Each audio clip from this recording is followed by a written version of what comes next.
Bem-vindos e bem-vindas ao podcast do Projeto Presença.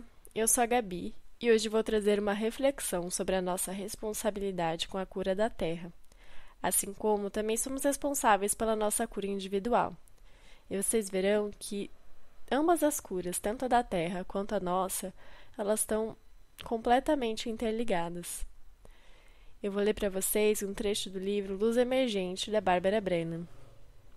Esse trecho é uma canalização do mestre dela. O que posso fazer pessoalmente em favor da paz mundial? Essa é uma pergunta maravilhosa e espero que mais pessoas a façam a si mesmas. É cada vez mais importante que o maior número de pessoas comece a assumir as responsabilidades que cabem ao cidadão do mundo. O primeiro passo para isso é considerar a si mesmo de uma perspectiva mais ampla e deixar que suas decisões e seus atos se originem desse conhecimento mais completo. Do nosso ponto de vista, como vocês são coletivamente criadores da Terra e de tudo que nela existe, vocês a fizeram tal como é. Vocês criaram todas as suas experiências de vida e quando existe sofrimento, ele está ali apenas porque vocês o fizeram assim. Isso não significa que vocês sejam ruins. Significa simplesmente que vocês não aprenderam uma lição cujo aprendizado era um dos objetivos da sua vinda até aqui.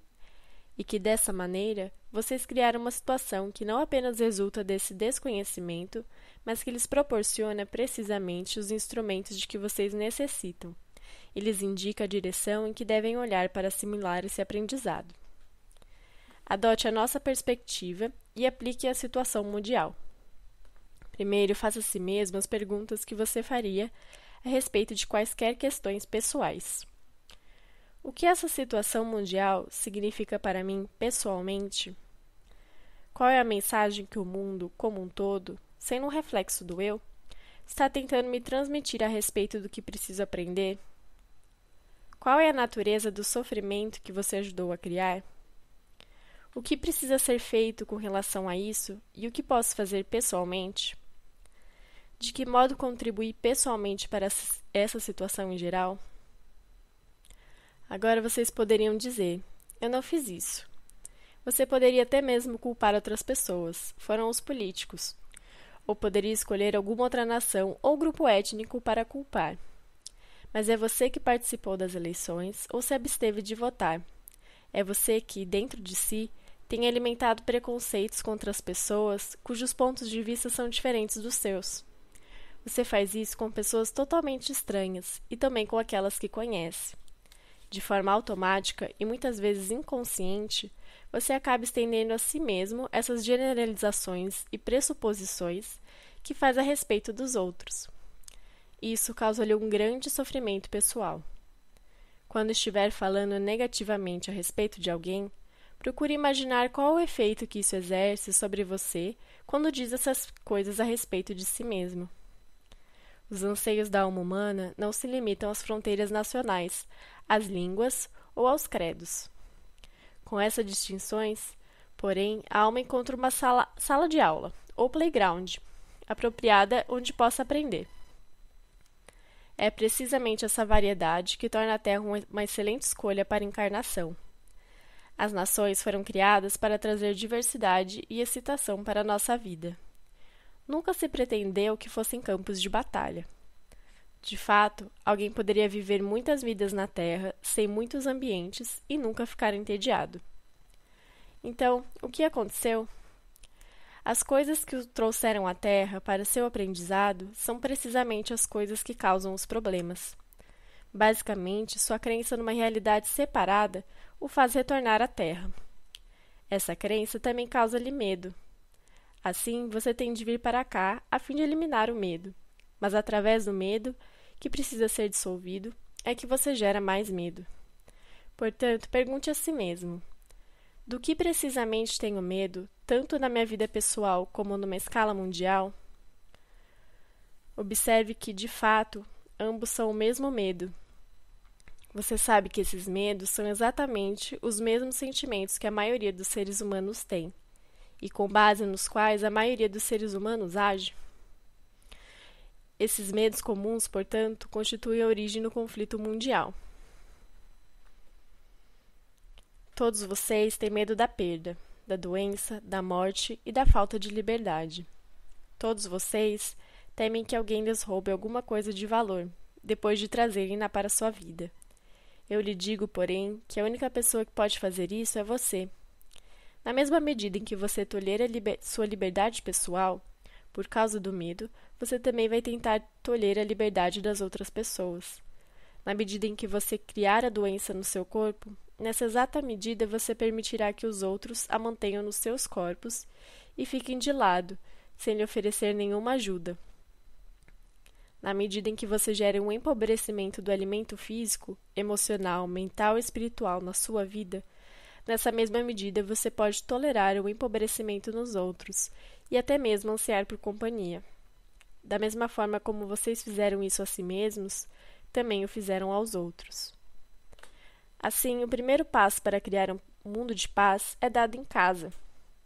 Crie harmonia em casa, no escritório e na comunidade, e depois transmita além das fronteiras nacionais. Você deixaria o seu filho ficar com fome? Então, por que deixar que o vizinho do lado, o africano ou o indiano passem fome? Onde quer que você trace uma linha, esse é o local onde você estará limitando a si mesmo, sua autodefinição, seu amor e seu poder. Recomendo que cada um de vocês dedique 10% do seu tempo e energia a um projeto particular com o propósito de fomentar a paz mundial. Isso pode ser feito na área de educação, das atividades políticas, da comunicação ou simplesmente através de contribuições em dinheiro para uma causa com a qual você esteja profundamente ligado. Faça isso apenas a partir da perspectiva de que você ajudou a criar a situação que hoje existe e, portanto, pretende curá-la como curador que é, e a partir do poder de que dispõe como coparticipante da criação. Assim, em vez de trabalhar movido pelo medo ou pela culpa, você vai trabalhar do ponto de vista de um criador que coloca o seu trabalho em ordem. Nunca aborde a paz mundial do ponto de vista de que você é quase impotente para fazer alguma coisa a respeito disso. Isso simplesmente não é e nunca será verdade. Você coparticipa da criação de tudo que experimenta, incluindo a situação mundial. Se você não gostar do que criou, aprenda as lições que você precisa aprender, com as suas criações imperfeitas, e as recrie de uma outra maneira, mais apropriada. Se você tem medo da pobreza, então os seus atos que surgem a partir do medo, tentar impedir a sua pobreza pessoal, vão ajudar a criar a pobreza numa escala mundial. O seu medo ajuda a manter a crença geral na pobreza. Essa crença geral na pobreza causa uma reação defensiva, em que todas as pessoas procuram obter mais coisas e conservá-las para si. Essa ganância leva a uma luta por vantagens econômicas que, por sua vez, causa o empobrecimento dos recursos mundiais. A solução para o mundo será a mesma para o indivíduo.